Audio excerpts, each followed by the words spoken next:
They say trust is the foundation of any relationship. But what happens when that trust is shattered?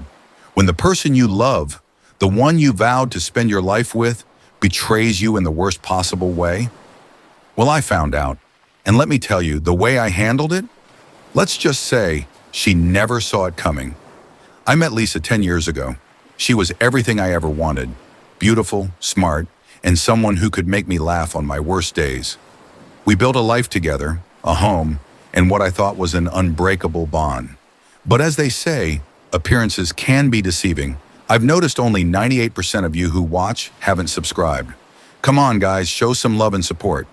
Thanks a bunch to those who have already subscribed. For months, I had this nagging feeling.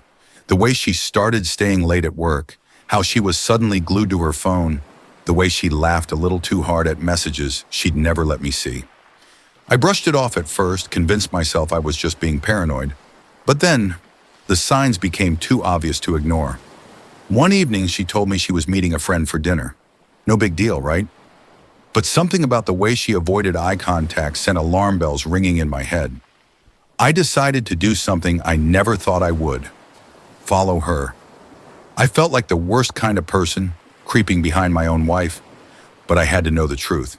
And when I saw her walk into a restaurant, dressed in a way she never dressed for me anymore, and sit across from another man, laughing and touching his arm, my stomach dropped. I wanted to walk in there, confront her, make a scene, but I didn't. I had a better idea. I spent the next few days gathering evidence. If she was doing this, I needed to be smart. I checked our bank accounts, our shared assets, everything that connected us financially. Turns out she had been withdrawing money I didn't even know about.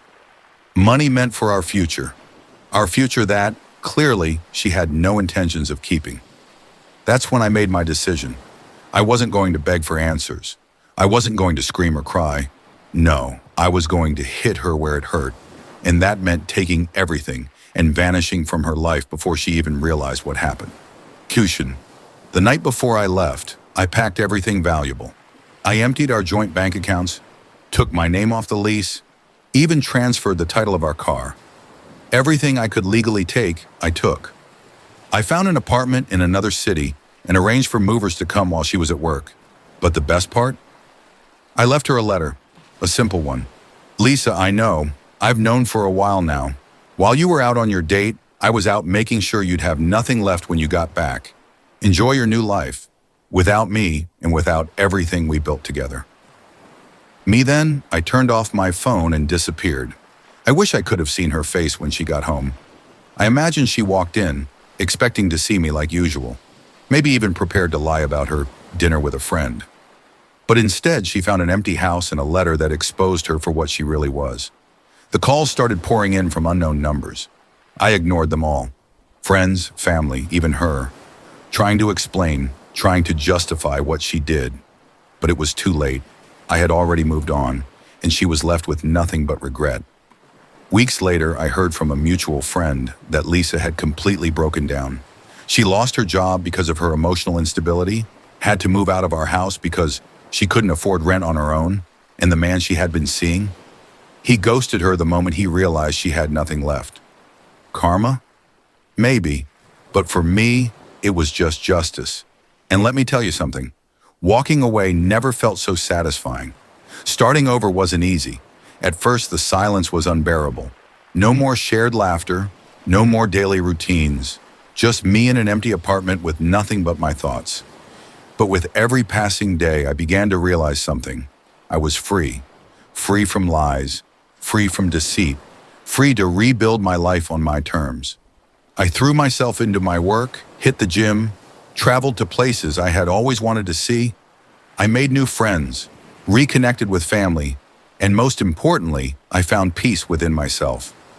Lisa, on the other hand, wasn't so lucky. She tried reaching out a few times, leaving desperate voicemails filled with apologies and pleas to talk. But there was nothing left to say. One day I ran into an old friend who had seen Lisa recently. He told me she looked miserable, tired and broken. She was struggling, working multiple jobs to stay afloat, and the guilt of what she had done was eating her alive. Did I feel sorry for her? Not one bit. Actions have consequences, and she was finally facing hers. Betrayal is a painful lesson, but it teaches you the most valuable truths about people. It shows you who truly values you and who never deserved you in the first place. If you've ever been betrayed, take my advice. Don't waste your energy on revenge. The best revenge is success, happiness, and moving forward without looking back. I rebuilt my life from scratch, found happiness in my own way, and now I live without the weight of betrayal dragging me down. And Lisa? Well, she's just a ghost from my past, a painful lesson I had to learn the hard way. What do you think? Did I do the right thing? Let me know in the comments. And if you enjoyed this story, make sure to like, subscribe, and turn on notifications so you never miss another one. Trust me, you won't want to miss what's coming next.